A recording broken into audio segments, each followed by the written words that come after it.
Sud Radio, les clés d'une vie, Jacques Pessis. Sud Radio, les clés d'une vie, celle de mon invité. Vous menez depuis des années des combats qui n'ont jamais cessé de faire des vagues. Vous avez été une pionnière dans la protection des océans et vous continuez aujourd'hui dans un livre en jetant une bouteille à la mer avec l'espoir de démontrer que ces océans sont source de vie. Bonjour Maud Fontenoy. Bonjour à tous. Alors vous publiez L'océan source de vie aux éditions de l'Observatoire qui va être un peu le fil conducteur de cette émission. On va évoquer bien sûr cette enquête sur les océans que vous avez effectuée pour ce livre, mais le principe des clés d'une vie, c'est d'évoquer votre parcours à travers des dates clés, vous le savez. Donc la première date que j'ai trouvée, le 8 septembre 1994, elle est liée à cette chanson de Sheila. Cette année-là, le cœur découvre enfin. Pourquoi ? Parce que c'est la chanson du film L'année du bac. Et que c'est votre année du bac, et ça a été le cauchemar de votre vie, votre Fontenoy. Oh bah dis donc, si je m'attendais à ça comme première date. Non mais c'est sûr que moi, vous l'avez rappelé, alors j'ai une vie un peu atypique, et comme j'ai passé, la vérité vraie, plus de la moitié de ma vie sur les océans que sur la terre ferme, Oui. J'ai fait toute ma scolarité par correspondance avec le fameux CNED. J'habitais sur des bateaux, et pour la première fois, je suis allée à l'école en terminale, et pour la première fois, je me suis retrouvée devant des examinateurs, devant un temps limité, et au bac. Et alors là, je peux vous dire que c'était quand même... une autre histoire, donc ça a été un vrai choc. J'étais un peu comme jetée, voilà, toujours une petite fourmi jetée dans la fourmilière des rouges, là. Et j'étais très très mal à l'aise. La première fois que je suis allée devant un professeur au tableau noir, je me suis évanouie. Ah bon ? Donc c'était pas des grands bons souvenirs, mais néanmoins, voilà, j'ai passé mon bac, je l'ai eu, et ça a été le premier combat de ma vie, peut-être bien, oui. Oui, en même temps, vous aviez vos camarades de classe que vous découvriez. Vous n'y avez jamais eu de camarades de classe. Ah oui, non mais tout était neuf. C'est-à-dire que l'école, ça paraissait... Mon père, pour rien vous cacher, quand on était sur le bateau, on faisait des cours par correspondance, donc tous les jours, il n'y avait pas de week-end, pas de vacances. C'était extrêmement strict, c'était pas du tout baba cool, c'était extrêmement structuré. Il fallait être vraiment toujours d'attaque, courageux. Et la punition, c'était si tu travailles mal, tu iras à l'école. Donc on voyait, mes frères et moi, on imaginait l'école comme vraiment le pire endroit qui soit. Et donc le jour où je suis rentrée à l'école, 1, j'étais pas habituée, 2, j'étais timide, 3, j'avais aucunement les codes. Comment s'adapter dans une cour de récréation, comment vivre avec les autres, enfin tout ça était un cauchemar. Je restais pendant l'intercours en classe pour être sûre de ne pas fréquenter les autres parce que je savais pas vraiment comment me comporter. Et vraiment, je l'ai pris comme un premier défi de ma vie, de me dire, voilà, je vais essayer de m'adapter à ce monde. Et finalement, avec le temps et aujourd'hui avec le recul, je me dis que c'était plus facile finalement peut-être de s'adapter à cette vie-là, et aujourd'hui j'ai attrapé les codes à peu près bien, que finalement ce que ça peut être que quelqu'un que je prendrais au hasard à s'habituer à vivre sur un bateau à rame, ou à, le bateau se retourne 17 fois dans la même nuit, ou au 40e rugissant, au 50e hurlant. Finalement, la vie en société est plus confortable. Mais moi, je peux vous dire que j'avais du mal. C'était, je pense, à Meaux, puisque vous avez, Oui. vos parents étaient de Meaux, c'était là-bas. Alors en fait, j'étais au lycée Fénelon, j'étais en internat en plus, et c'est vrai que voilà, on était rentré en région parisienne, voilà, donc ça faisait vraiment un choc. Après les îles, les eaux turquoises, le bateau, le hamac entre les deux mâts du bateau, les noix de coco et les mangues, d'un seul coup, on se retrouvait en région parisienne, où je me souviens que mes frères et moi, on avait été surpris parce qu'on avait vu ma maman. Je lui ai dit, maman, mais tu sais barrer la voiture ? On était impressionnés. Donc on avait utilisé le mot de barrer la voiture parce que, vous voyez, maman qui conduisait, on n'avait jamais eu de voiture, forcément, on se baladait avec des vélos. Donc c'était assez rigolo, et c'est vrai que le froid, on ne connaissait pas non plus parce qu'on avait habité dans les îles, donc avec le chaud tout le temps, et je me souviens d'une première flaque d'eau qui était gelée sous mes pieds. Ça m'avait beaucoup surprise. Alors, il faut savoir, Maud Fontenoy, que le CNED dont vous parlez, en fait, il a été créé en 1939 pour pallier la désorganisation du système scolaire au moment de la guerre. Et il est resté après la guerre. Non, c'est un système extrêmement efficace. On recevait tous les cours dans la boîte postale, et mes parents allaient chercher ça. Mes frères et moi, on suivait ça de façon drastique. On en envoyait les devoirs. Enfin, c'est vraiment un très bon moyen d'apprentissage. Alors, c'est pas forcément adapté à tout le monde, parce qu'il faut vraiment que les parents s'impliquent. Là, mes parents, ils étaient les deux, ils étaient vraiment les maîtres d'école. Ça a plutôt bien marché, parce que chacun de nous, mes frères et moi, on a passé notre bac, on l'a eu, on a fait des études secondaires, tout ça, donc ça a marché bien. Et puis surtout, la vie que m'ont offert mes parents, c'était la capacité à s'adapter n'importe où, à se dire qu'on pouvait réaliser ses rêves, enfin... Voilà, une ouverture d'esprit que j'ai eue toute jeune. J'ai eu cette chance vraiment de pouvoir naviguer à travers le monde, et ça m'a donné l'envie, moi, de repartir en mer, mais surtout de vivre mes rêves à fond. Voilà. Mais ce qui est extraordinaire, c'est que vous avez finalement été une pionnière en la matière, Maud Fontenoy, puisque Géraldine Danon a élevé ses enfants en mer ensuite, et même à terre, Francis Perrin et Gersande, sa femme, Francis Perrin-Tournant, a élevé ses enfants à Bordeaux par des cours par correspondance. Peu de gens l'ont fait, mais c'est bien que vous le rappeliez aujourd'hui, parce que souvent on a le sens, un peu le côté ça devait être des babacools un peu uluberlus. Non, il y a des gens qui ont vraiment fait ça de façon très organisée, très structurée, avec des enfants qui n'étaient pas complètement du tout coupés du monde, mais c'était une façon de faire vivre autrement. Et puis aussi pour des parents de s'occuper de leurs enfants quand ils le pouvaient, à temps plein, et de pouvoir concilier leur passion, leur vie professionnelle avec la vie de leurs enfants. Donc finalement, ça allait bien. Mes parents, ils étaient sur le bateau. Mon père pêchait. On vivait de rien. Et ils avaient leurs enfants comme ça sous le coude, j'allais dire. Enfin, en tous les cas, ils se consacraient à nous et ça nous a vraiment liés. On est vraiment une tribu aujourd'hui. Oui, mais en même temps, ce qui est extraordinaire, c'est que votre père avait des responsabilités. Il était président d'une agence immobilière. Et la passion de sa vie, son rêve, c'était ça. Voilà, c'est-à-dire qu'il a tout abandonné. Et il est parti, il a construit sa goélette, il a construit son bateau, et il est parti, il a embarqué tout le monde, et on vivait donc de absolument rien, parce qu'il n'avait pas un sou, donc il avait tout mis dans le bateau. Donc il pêchait, et ensuite il faisait des tableaux. Il peignait dans le cockpit des petits tableaux qu'il vendait dans les îles. Donc on vivait vraiment de pas grand-chose. Je me souviens que, pour vous faire sourire, on comptait en poulets quand on devait acheter quelque chose, parce que le poulet, c'était la denrée rare. On ne pouvait jamais manger de viande autre que le poisson qui ramenait un petit peu chaque jour. Et donc, pouvoir manger un poulet, c'était le mets d'exception. Et donc, quand on voyait quelque chose, on disait, mais tu te rends compte, ça vaut au moins 2 poulets, 3 poulets. Donc, c'était pas concevable. Et donc, ça m'a permis aujourd'hui encore vraiment d'essayer d'élever mes enfants dans l'idée de la rareté et peut-être de prendre conscience de la chance qu'on a chaque jour, parce qu'on vit dans une opulence, dans un confort. Tout le monde n'a pas la même chance, mais on a quand même tous accès à de la nourriture et de la protéine assez facilement. Et j'essaye d'élever mes enfants sur l'idée que tout le monde n'a pas cette chance dans le monde. Alors, il se trouve aussi que je crois que votre mère est pour beaucoup dans votre amour des océans, Maud Fontenoy. Ma mère, c'était un pilier pour la famille. Moi, je la comparais, et malheureusement aujourd'hui, au ciel. Elle m'a beaucoup soutenue, elle me manque chaque jour, mais parler d'elle, ça la fait revivre un peu. Et elle était vraiment un pilier, mais je la comparais vraiment à un pilier un peu caché. Elle était derrière la vigne vierge, je dirais, parce que elle était toujours discrète. Et étonnamment, elle avait le mal de mer. Elle avait le mal de mer, elle n'était pas très, très à l'aise sur les bateaux, mais elle aimait le voyage, elle aimait l'aventure. Et donc, du coup, ça lui plaisait de pouvoir, comme ça, suivre mon père à l'autre bout du monde. Oui, en même temps, ça vous a appris la géographie, les langues mieux qu'à l'école, Maud Fontenoy. Alors, c'est une autre vie. Je pense que la première des choses que ça vous apprend, c'est d'être bien partout, d'être adaptable à tout, de pouvoir vous satisfaire de peu de choses, de pouvoir vivre dans le monde des grands quand on est enfant, et puis d'aimer la mer, forcément, d'aimer l'eau, d'aimer le voyage. Donc ça ne m'a jamais quitté. Aujourd'hui, j'aime encore voyager. J'ai fait naviguer mes enfants depuis tout petit. Ils ont tous traversé l'Atlantique déjà sur mon bateau. Et c'est vrai que j'ai envie de leur transmettre ça, même si on habite quand même, il faut l'avouer, dans une maison. Alors ça, c'est vrai que ça change un peu. En même temps, cette passion, quand on se souvient de Jacques Brel, qui a tout abandonné pour partir en mer, et Antoine, qui a essayé pendant 3 jours, et qui finalement, depuis plus de 40 ans, est en mer, il est dans l'océan Indien en ce moment, c'est vraiment une vie. Oui, j'aime beaucoup Antoine, et on l'avait croisé. Mon père raconte qu'il l'avait croisé à une époque. Et puis, nous, aujourd'hui, on se connaît un peu, donc on se fait parfois des petits SMS. C'est vrai que ceux qui ont goûté à cette vie-là, je dirais en plus que quand on part comme ça en mer, on permet d'apprécier encore plus la vie sur Terre. Pourquoi ? Parce que la vie sur Terre, les terriens, le vacarme du monde, parfois il est un peu saoulant. Et quand tu t'en éloignes, c'est un peu comme si tu voyais un tableau de maître, et il faut s'en éloigner pour en observer toutes les variétés, toutes les nuances et peut-être tous ses bienfaits. Donc ça fait du bien de prendre du recul. J'aime la mer parce qu'elle permet de prendre du recul. Et puis j'aime la mer parce que c'est une autarcie aussi, donc on vit de peu, on est entre soi, on est plutôt relié presque avec quelque chose d'essentiel, avec presque l'au-delà. Et puis j'aime la relation avec la mer parce que c'est une relation presque brutale, une relation directe, une relation vraie. Il n'y a pas de vernis, il n'y a pas de grands discours, il n'y a pas de faux semblants. C'est une relation où il faut être dans l'efficacité immédiate. Il y a quelque chose de simplifié. Et ça, je trouve que ça fait du bien à chacun d'entre nous dans un monde parfois déjà extrêmement rapide, mais surtout parfois où on est, oui, à la fois sursollicité et en même temps dans quelque chose parfois qui est un petit peu faussée, dans une relation qui est parfois, oui, qui n'est pas forcément toujours vraie. Donc, j'aime bien cette vérité que nous impose l'océan.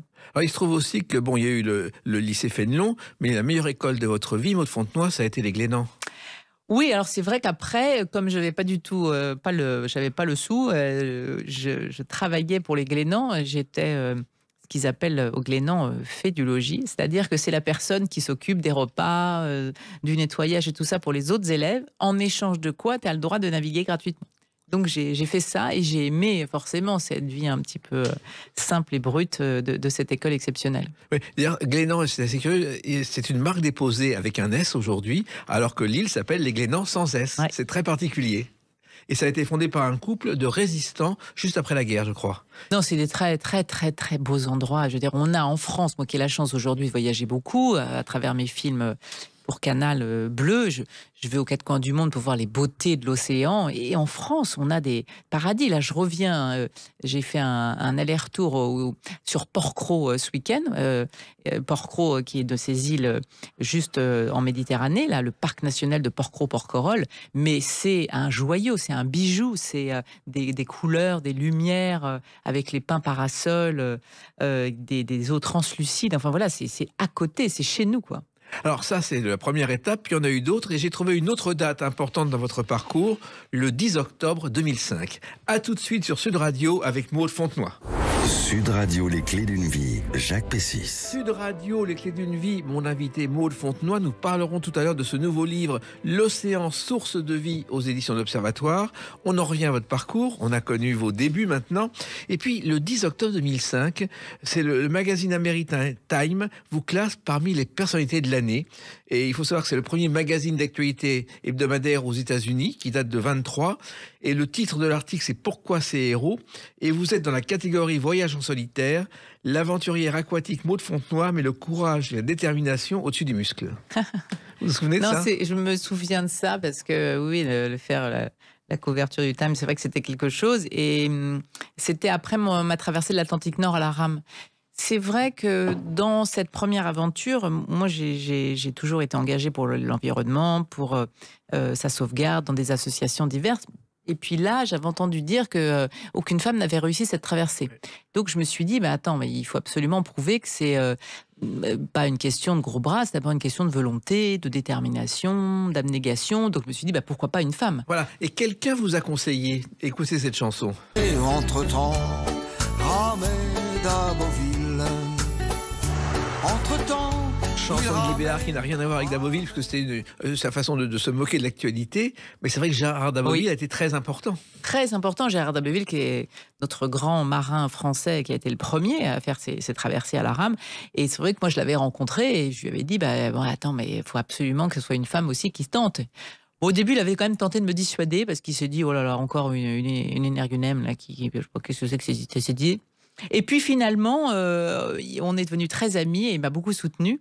Et cette aventure, elle a, j'espère, permis peut-être de faire naître des vocations, mais en tous les cas d'encourager les femmes à croire en elles. Et j'avais reçu beaucoup de témoignages, de courriers de femmes à qui ça avait peut-être donné le courage de réaliser leurs propres rêves. Et alors même si on est un peu attendu au tournant en tant que femme, quand on fait une première comme ça féminine, moi les articles c'était plutôt c'est un vrai mec, elle en a celle-là, voilà. Mais du coup, je pense que mine de rien, ça a quand même marqué les esprits. Oui, mais en même temps, c'est une aventure complètement folle.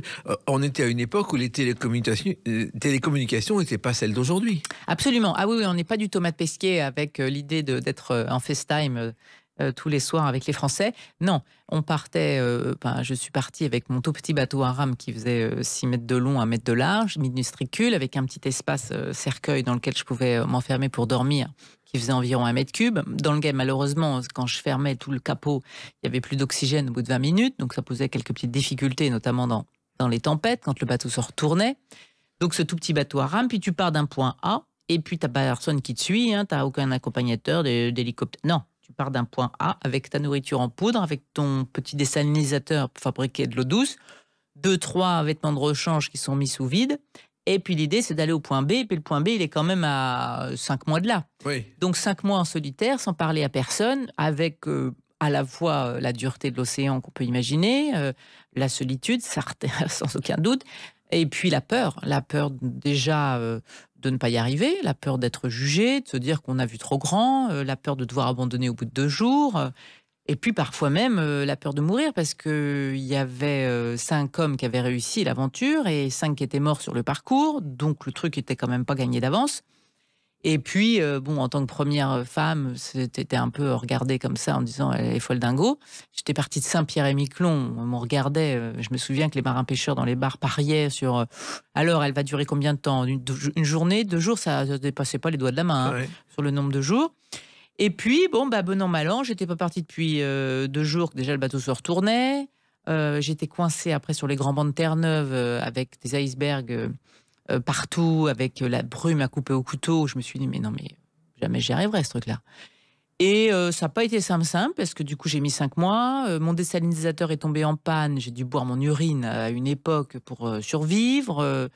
Une tempête, j'ai eu des tempêtes avec des vagues de 12 mètres de haut, avec le bateau qui se retourne. 17 fois dans la même nuit. Donc, tu es dans un tambour de machine à laver, mode essorage, dans un mi-junaire, mi-vomi. Enfin, bref, tu te dis, mais pourquoi partie dans cette histoire, dans cette galère. J'avais ma pauvre petite maman au téléphone parce qu'elle avait dit, bon déjà c'est une bêtise, mais si tu dois parler avec quelqu'un, il faudra que ça passe par moi. Donc avec le téléphone satellitaire, j'avais une fois tous les 3-4 jours le contact avec ma maman à qui je donnais 2-3 nouvelles et qui comptait le nombre de chavirages avec moi et qui disait mais c'est pas possible, elle va jamais s'en tirer de son histoire. Et alors, je me souviens que des fois, alors il fallait s'armer de courage et surtout de persévérance parce que je prenais ma position GPS le matin, puis je ramais 8 à 10 heures par jour. Puis des fois, j'y tenais plus. Le soir, je reprenais ma position GPS sur ma très, très grande carte toute bleue, là. Et parfois, il m'est arrivé que ma position 8 à 10 heures après était au même endroit. Et je me souviens d'être au téléphone satellite avec feu ma maman qui disait, râle pas. Heureusement encore que tu as ramé. Parce qu'il arrivait de reculer. Donc des fois, elle me voyait reculer. Tout ce que j'avais ramé dans la journée, il y avait une grosse vague, un courant, un machin. Je reculais tout. Et donc, je faisais des boucles et des reboucles. Pour te dire, l'arrivée a vraiment été un soulagement. Mais la première fois qu'on a vu des images à la télévision, c'était à Tahiti, un reportage du journal télévisé où on donnait vos nouvelles en train d'arriver. Sinon, personne n'avait eu de nouvelles pendant des mois et des mois officiellement. C'est vrai qu'après cet Atlantique Nord, j'ai décidé de faire le Pacifique à la rame. Alors c'est pareil, c'était une nouveauté, c'était une première. Là, cette fois-ci, j'étais partie de Puerto Callao, Pérou, pour rejoindre la Polynésie et les îles de Brelet-Gauguin, l'île de Hivaoa, là-bas aux Marquises. Et c'était extraordinaire, parce que vous imaginez que vous avez été 5 mois tout seul à manger votre nourriture en poudre, à survivre dans l'immensité tant bien que mal, et que d'un seul coup, vous arrivez sur ces îles exceptionnelles. C'est-à-dire qu'on voit les falaises se dessiner à travers les nuages, d'un seul coup, on voit les premiers oiseaux arriver. Et puis, quand j'ai été au plus proche, d'un seul coup, les va'a, les bateaux traditionnels polynésiens, sont venus à ma rencontre.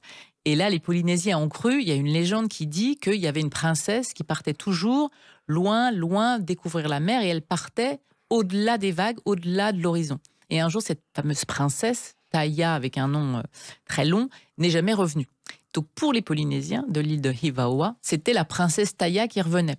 Donc ils m'ont donné ce nom et ils m'ont porté hors de mon bateau pour me déposer sur une stèle sur la plage de Hivaoa, pour que je ne pose pas moi-même le pied au sol, parce qu'en tant que princesse, j'avais le mana, donc la force spirituelle royale, qui aurait fait que toute l'île m'aurait appartenu. Donc le fait de me porter sur la stèle, me couvrir de fleurs, faisait que uniquement la stèle, et elle est toujours sur cette île.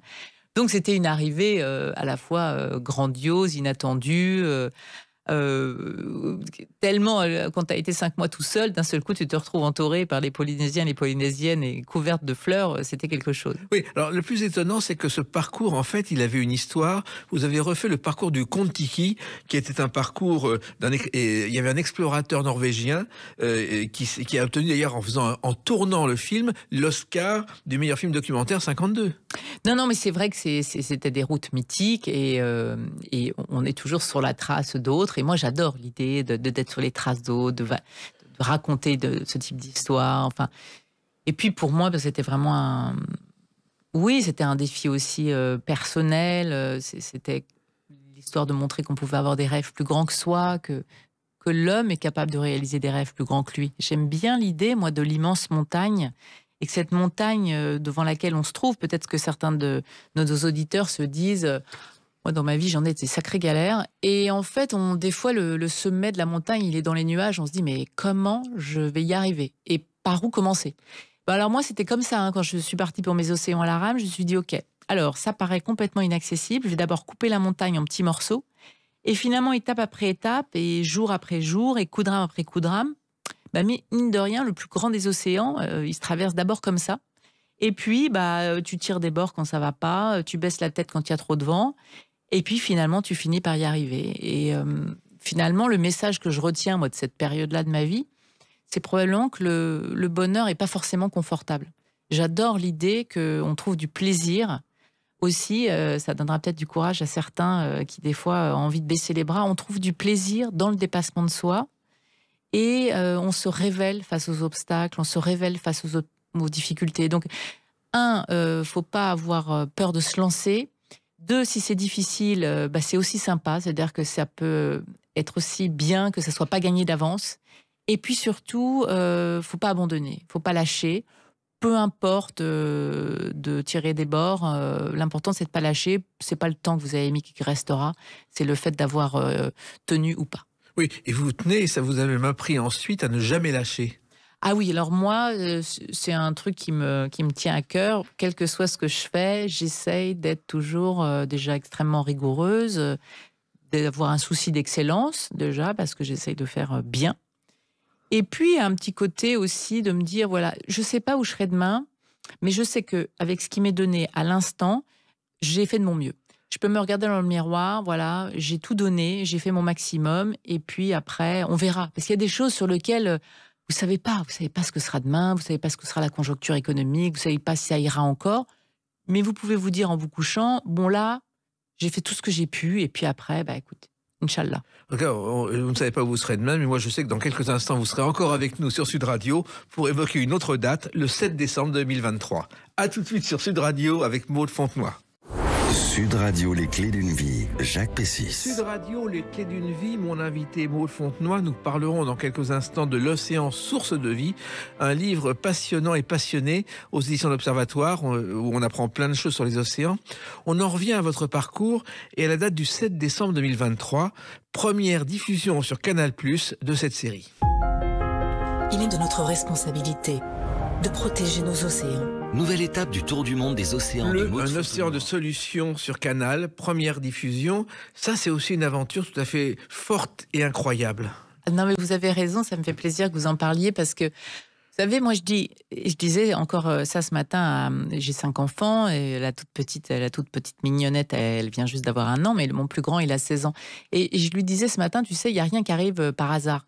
T'imagines pas quand tu vois quelqu'un à la télé, à la radio, ou un de tes chanteurs que t'aimes bien, que ça a été facile. C'est jamais facile. Tout est un combat et il faut s'accrocher toujours. Vraiment, la symbolique du rameur, elle nous accompagne chacun dans nos vies. Et cette série documentaire de Canal, elle est extrêmement importante pour moi parce que ça fait très longtemps que je rêve de faire ça, c'est-à-dire de pouvoir montrer le beau. Moi, j'ai beaucoup écrit, j'aime énormément l'écriture et j'aime raconter par le mot parce que je trouve que ça demande un certain effort. Mais l'image, ça apporte autre chose aussi. Et le bonheur qui m'est donné par les équipes de Canal+, de pouvoir partir aux 4 coins du monde pour aller voir ce qu'ils font, pour aller raconter les paradis qui existent, pour aller montrer les solutions, pour aller voir combien l'engagement rend heureux, combien la mer est pourvoyeuse de ressources infinies. Et c'est beau, ça fait rêver. Donc j'ai la chance et j'ai bien conscience de cette chance. Et comment est née cette idée et comment a-t-elle pu se concrétiser? Parce que c'était pas évident. Non, alors l'idée, elle est depuis longtemps parce qu'en fait, c'est le combat de ma vie, c'est le combat de ma fondation depuis 20 ans. Moi, je fais mon travail, c'est l'éducation à la mer. Ça fait 20 ans que j'ai créé ma fondation. On a sensibilisé plus d'1 million d'enfants aujourd'hui. Là, cette année, on a fait partir 20 000 enfants qui n'avaient jamais vu la mer. C'est-à-dire qu'en France, il y a aussi des enfants qui ne connaissent pas la mer. Et on a fait partir 20 000 enfants des zones d'éducation prioritaire. Donc, c'est le combat de ma vie. Alors, on peut le faire à travers la Fondation. Je le fais, comme je vous le disais, à travers mes livres, des livres pour enfants aussi. Mais les films, c'était un autre moyen. Et Canal sait faire des films magnifiques et avec des images très, très belles. Et donc, ça permet d'apporter peut-être une autre vision. Et donc voilà, c'était un projet que j'avais en tête et dans le cœur depuis très longtemps, et il s'est concrétisé un jour par hasard, parce que j'ai, pour tout vous dire, croisé Vincent Bolloré sur ma route, et qui m'a dit mais génial, pourquoi pas? Et j'ai dit oui. Et c'était le lendemain, j'avais rendez-vous avec les équipes de Canal, et d'un seul coup, on faisait les films. Et alors, le premier film, c'est aux Bahamas, et vous évoquez les requins, je crois. Ah oui, alors les requins, j'adore parler des requins, parce que les requins, c'est un animal mal connu et qui nous a beaucoup fait peur. Vous savez, les Dents de la Mer, c'est resté dans le cœur de chacun, genre le requin mangeur d'hommes. Les Dents de la Mer, d'abord Spielberg, c'était son deuxième film. Il a eu du mal à le monter parce que techniquement, ça marchait pas. Il a même failli abandonner le tournage en plein milieu. Et pourtant, quel succès. Oui. Et alors, c'est le terrible, hein, parce que qu'est-ce que ça a pu faire de mal aux requins. Oui. Et alors, les requins, aujourd'hui, il faut bien comprendre, pour ceux qui nous écoutent, qui peuvent avoir peur des requins. Alors, les requins, vous avez vraiment c'est infime les accidents qu'il y a avec des requins. Quand vous pensez qu'il y a 20 000 morts par an à cause des attaques de chiens dans le monde, que tu vas avoir, je sais pas moi, 600 morts par an avec des attaques d'éléphants, on se méfie pas tellement, ou tout simplement avec les noix de coco qui tombent sur les personnes sur les plages. Vous savez, quand on se fait bronzer sur la plage, les noix de coco qui tombent. Tu as quand même 150 morts par an, morts parce que tu as une noix de coco qui tombe sur la tête. Donc le requin, ça va être 2 à 5 morts par an. C'est terrible, c'est trop. Mais néanmoins, non, le requin ne s'intéresse pas du tout à l'humain. Il ne s'en approche en général jamais. Et il est pourtant menacé. Et alors, peut-être que ceux qui nous écoutent se disent « Oui, bon, le requin est menacé. Bon, mais et alors ?» En fait, le requin, sans lui, les écosystèmes marins vont mal. C'est-à-dire que si le requin n'est pas là, il n'y a pas de régulation du poisson, le cycle de la vie océanique ne fonctionne pas. Et aujourd'hui, les requins sont menacés. Il y a 120 millions de requins qui sont tués chaque année uniquement pour leurs ailerons. Donc, on massacre les requins. Ils, donc, disparaissent dans nos océans, ce qui crée un désordre considérable. Et dans le même temps, il faut que tu saches 2 choses. La première, c'est qu'on s'inspire du requin parce que le requin a une peau toute particulière. C'est ce qu'on appelle le biomimétisme. Comment on s'inspire d'un animal pour trouver une solution pour l'homme. Et il a une peau particulière avec des denticules qui empêchent l'adhérence des bactéries. Aujourd'hui, il y a une start-up qui a inventé un revêtement pour l'intérieur de nos hôpitaux, s'inspire de la peau du requin et qu'empêche la prolifération des maladies nosocomiales, qui fait quand même 4000 morts en France tous les ans. Donc, on s'inspire du requin pour notre survie. Mais surtout, les requins, s'ils ne sont pas dans les océans, on n'a plus de poissons. Et le poisson, aujourd'hui, il nous nourrit largement. Il y a 3 milliards de personnes qui ne mangeraient pas de protéines s'il n'y avait pas les protéines de la mer. Donc, j'aime dans mes films parler des requins et de ce qu'ils nous apportent. Et vous êtes même dans ce film baigné avec la doublure de Sean Connery, Stuart Cove. Ça, c'est vrai. C'est vrai que j'ai pu aller dans les Bahamas pour ce charmant monsieur, et il m'a emmené plonger avec les requins extraordinaires. Et j'ai pu ensuite avec Christina carrément toucher les requins, caresser les requins parce qu'elle les hypnotise. Enfin, c'est un numéro que j'ai vraiment adoré tourner. Résultat, le documentaire a marché. Vous en avez fait d'autres sur l'Australie, la Polynésie, Fidji et Tonga. C'est que le début. J'espère tourner en septembre un numéro dans les îles japonaises. C'est pour moi vraiment une très belle opportunité que d'aller voir aussi tous ceux qui font et toutes les solutions qui sont là. Et ça me nourrit aussi dans mon travail et dans mon engagement au sein de ma fondation. Et dans vos films, il y a une particularité, Maud Fontenoy, il y a l'anecdote et l'humour.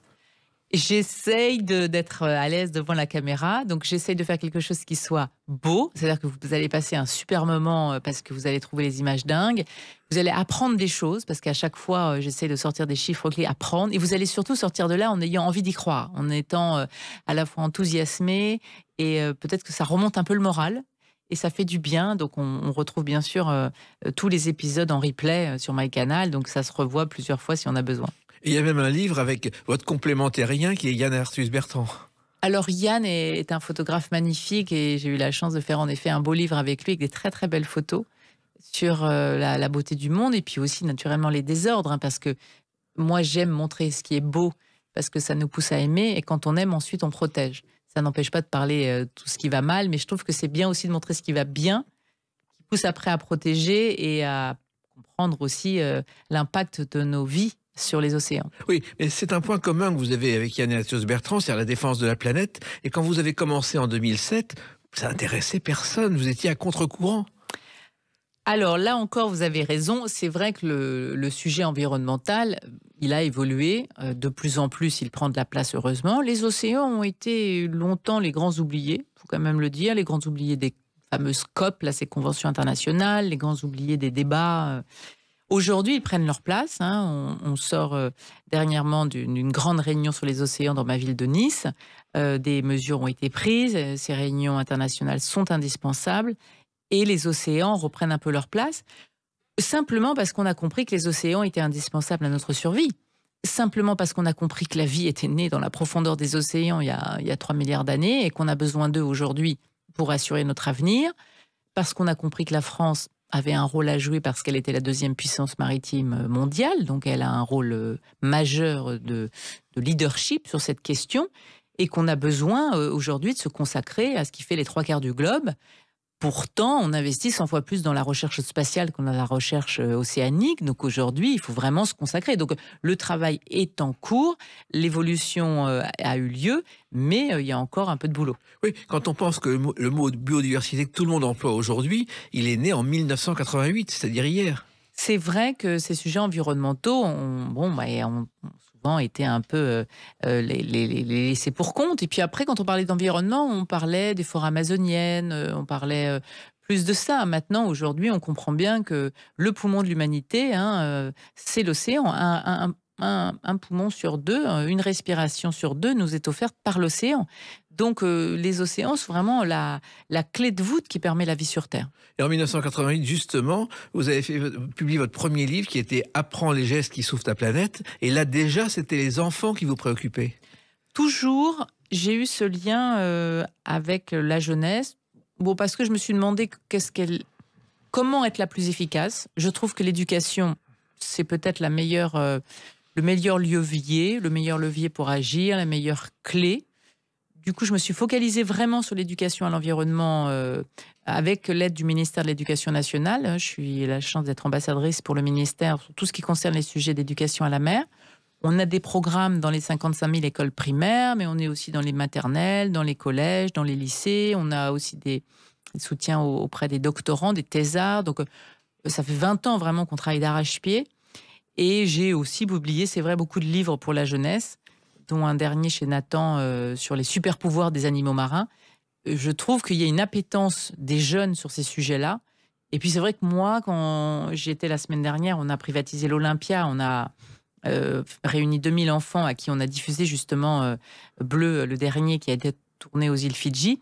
Je vois une appétence vraiment de la jeunesse sur ces sujets-là. Ils sont concernés, ils se sentent investis, ils ont envie d'apprendre. Et puis, voilà, ils réalisent, moi, avec ma fondation, plein de défis pour sauver l'environnement. Ça donne envie. Moi, il me redonne une énergie. C'est de classe en classe qu'ensuite, après, j'ai envie d'aller me battre parce que... voilà, et puis j'essaie de porter leur voix. Leur voix... voilà, est importante aujourd'hui. Et tout est bon justement pour que les enfants vous découvrent. Vous avez même participé à Mask Singer, voici quelque temps, en poisson corail. Ça a été aussi étonnant, Maud Fontenoy. Oui, pour moi aussi, ça a été étonnant. Oui, j'ai senti du Barbara, c'était quelque chose. Non, une sacrée expérience, tout ça au profit de ma fondation, il fallait quand même avoir envie, oui. C'est venu comment, ça? On m'a proposé, on m'a dit, ça serait bien pour votre fondation, tout ça. Oh, j'ai dit, bon, je vais réfléchir. Et puis à un moment, on m'a tellement harcelé que j'ai dit, allez, j'y vais, je me lance. Voilà, c'était... moi, j'aime bien faire des choses qui sortent un peu de l'ordinaire, comme vous l'avez compris, et bon, c'était rigolo. Alors, en même temps, vous sentez que vos combats sont beaucoup plus forts qu'il y a 20 ans. La jeune génération, aujourd'hui, elle parle d'écologie sans le moindre problème, ce qui n'était pas le cas il y a 20 ou 25 ans. Aujourd'hui, non, on voit vraiment, c'est vrai. Là, à Nice, je voyais, parce que j'étais avec des plus grands, là, des lycéens. On dit toujours que les lycéens, ils sont là. Non, pas du tout. Ils étaient extrêmement intéressés. Ils étaient à fond sur mon dernier bouquin qui était sur les femmes et la mer à travers l'histoire.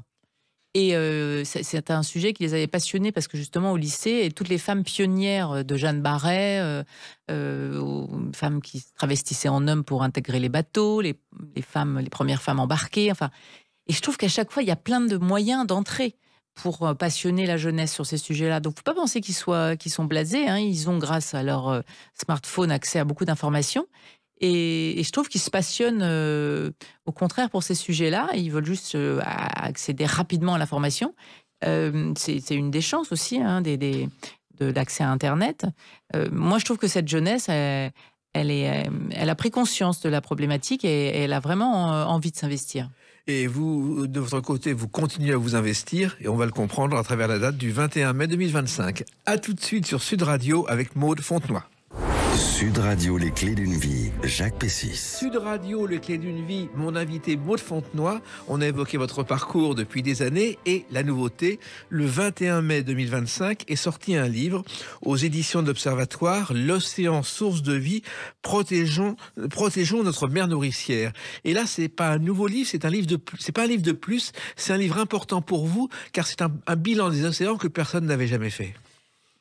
Chaque livre est un peu votre bébé. Alors, c'est vrai que ce livre-là, j'ai essayé de rentrer par le biais de l'alimentation. Parce que je cherche toujours, encore une fois, je me décarcasse pour me dire comment est-ce que je peux passionner sur mon sujet. Parce que moi, c'est normal que j'aime les océans. Vous l'avez rappelé en début d'émission. Je suis quasiment née sur l'eau. Je suis partie à 7 jours traverser l'Atlantique.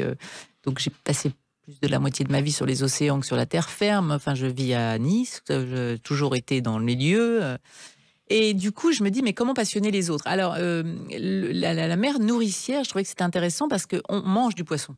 On mange du poisson et aujourd'hui, ce qu'on veut, c'est continuer à en manger. Et puis, pas seulement en manger, mais en manger de bonne qualité. Et les scientifiques estiment que peut-être que d'ici 2050, il y aura peut-être plus de poissons dans les océans. Ce qui quand même nous interroge. Alors, j'ai essayé de décortiquer le sujet de, aujourd'hui, les océans mer nourricière. Comment est-ce qu'ils pourvoient à notre survie et quelque part ce qu'on leur fait subir et quelles sont les solutions. Donc c'est un livre de constat mais qui décortique justement le fonctionnement des océans, donc c'est assez passionnant et surtout qui rappelle toutes les solutions qui viennent du Grand Bleu. Oui, parce qu'en fait, l'océan, il y a plein de richesses et les océans sont menacés. Donc, il faut préserver ces richesses. Et la pêche, vous l'évoquez justement en parlant de la pêche responsable, Maude Fontenoy. Oui, parce que chacun d'entre nous mange du poisson. Alors, il faut quand même rappeler quelques chiffres. Alors déjà, premièrement, la France, elle prend 1% de tout ce qui est prélevé dans nos océans. Bon. L'Asie, elle toute seule, elle prend 50%.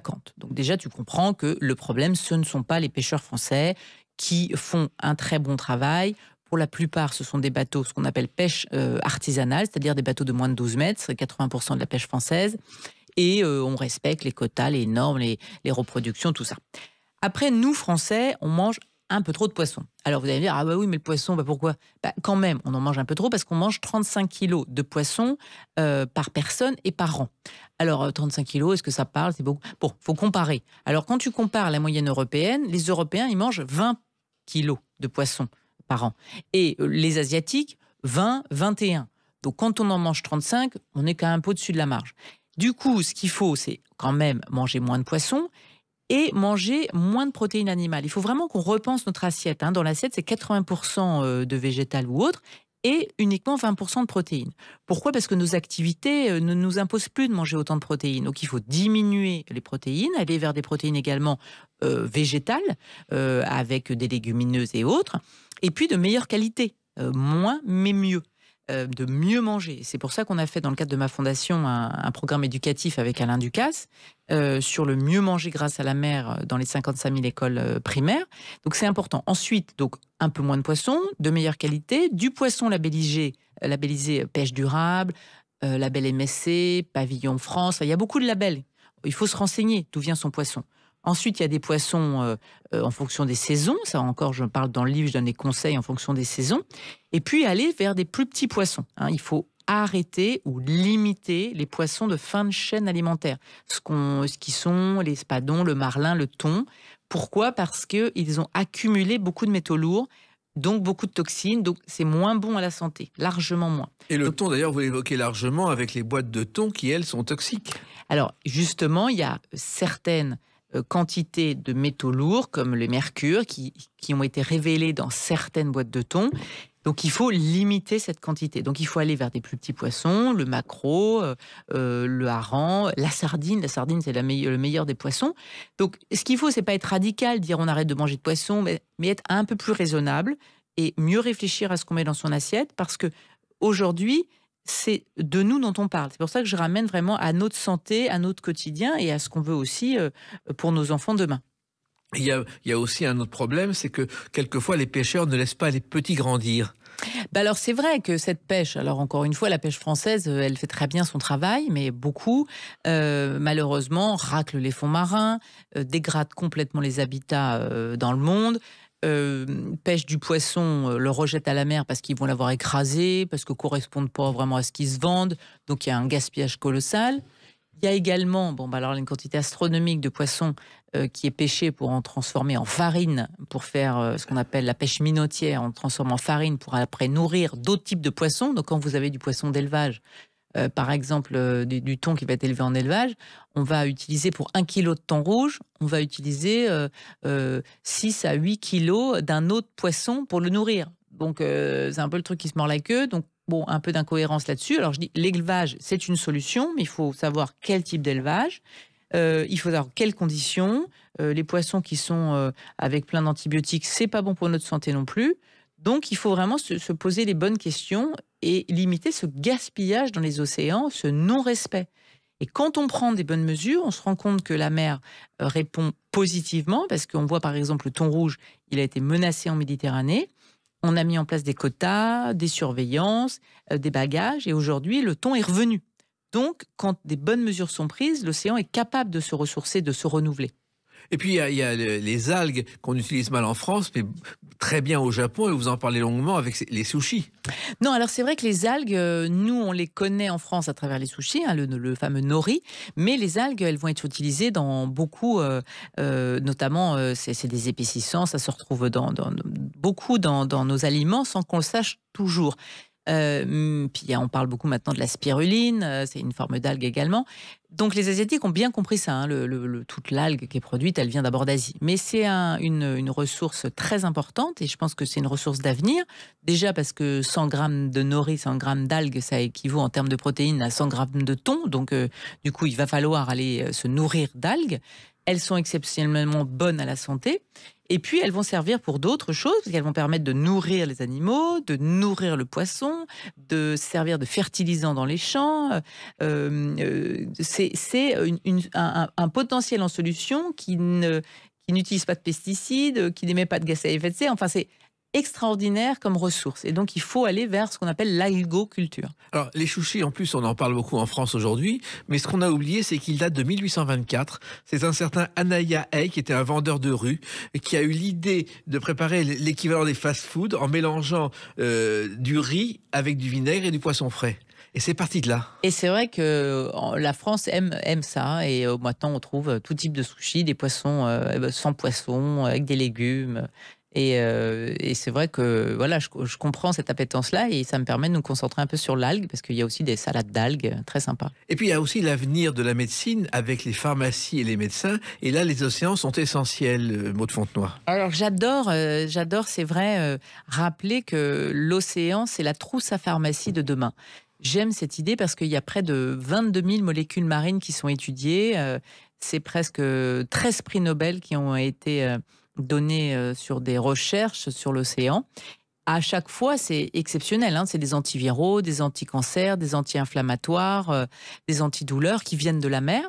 Le premier, je crois que c'était une éponge en 69. Éponge de mer, incroyable. On a compris la prolifération des cellules cancérigènes grâce à l'étoile de mer. Aujourd'hui, on étudie en effet l'éponge pour des solutions, mais on étudie le cœur de la baleine pour faire le pacemaker de l'homme sans pile. On étudie un petit ver de sable, qui est un petit ver qui s'appelle le ver arinicole, parce qu'il a une hémoglobine 50 fois ou 40 fois plus oxygénante que l'hémoglobine humaine, donc il va être transmissible à l'homme, aux différents groupes sanguins, il est lyophilisable. Enfin, il y a une révolution médicale dans nos océans, c'est quand même dommage de piétiner ça, si j'ose dire, alors que on l'a à peine regardé, on l'a à peine étudié. Et à chaque fois qu'on étudie une espèce, on se rend compte la capacité de régénération, la lutte contre le vieillissement. On a étudié une petite méduse qui a une capacité, une immortalité. Quand elle devient adulte, elle reprend la consistance de bébé, elle revient l'arbre. Enfin, extraordinaire tout ce qu'on fait avec l'océan. Et donc aujourd'hui, moi, mon livre, c'est un cri d'amour à l'océan. C'est pour dire, voilà, regardez-le autrement. Et vous parliez des baleines, Maud Fontenoy, et en même temps, vous considérez que la baleine est quelque chose de très important pour l'avenir des océans et de l'humanité. Les baleines, elles sont emblématiques. Moi qui ai eu la chance, dans le dernier documentaire, là, d'aller nager avec les baleines et leurs baleineaux au large des îles Tonga et Fidji, c'est incroyable, parce que c'est le plus grand animal qu'aujourd'hui la Terre ait porté. La baleine bleue, c'est immense. On les a menacés, on les a pourchassés, on les a massacrés. Aujourd'hui encore, il y a un moratoire depuis 86 qui interdit la chasse à la baleine, et il y a encore chaque année plus de 1000 baleines qui sont encore tuées, malgré l'interdiction. Donc la baleine, c'est un animal qui devrait être sanctuarisé. Alors, pourquoi? Oui, parce qu'il représente, je dis souvent, près de 14 000 arbres en termes de CO2, parce qu'il permet, avec ses excréments, justement, de nourrir le plancton. Enfin, il participe à la vie des océans, parce que, je le disais, on s'inspire de son cœur, qui est une gangue de graisse de 600 kilos à chaque battement, permet d'absorber l'équivalent de 4 à 5 baignoires de sang, et qui permet d'inspirer ce pacemaker sans pile, parce qu'il a un réseau de nanofibrilles qui capte l'électricité qui est naturellement produite par le corps, et notamment le corps de la baleine. Donc c'est fascinant de voir cet animal. Et je peux vous dire que quand tu as la chance de nager avec une baleine et son baleineau, et que tu vois l'œil de cette baleine qui a une humanité, qui a à la fois une grâce, mais une quiétude, une fragilité, et qui ne vous en veut pas. On les a pourchassés, et aujourd'hui, quand on dit que la nature se révolte, pas du tout. La nature vous pardonne, et c'est peut-être ça qu'on a à apprendre de la nature, c'est le pardon.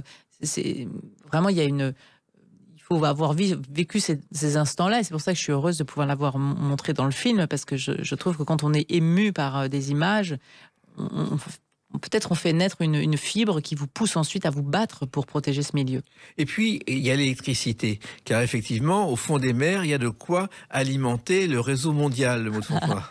C'est vrai que j'aime bien parler aussi des abysses et des animaux, ces poissons des abysses qui font rêver les enfants et qui produisent naturellement, finalement, de la lumière. Donc, ils produisent naturellement de l'électricité qui fait de la lumière. Il y a le phytoplancton aussi. Enfin, c'est à chaque fois que tu te déplaces dans la mer, tu te rends compte d'un truc fascinant qui est applicable à l'homme. Et dans ce livre, j'essaye de montrer à la fois ce qui ne va pas, ce qu'on leur apporte, mais de ce qu'ils font, des solutions qui naissent. Et c'est un voyage à travers l'océan qui nous apprend des choses et qui nous donne envie d'espérer. Voilà, c'est presque une bouteille à la mer pour le futur.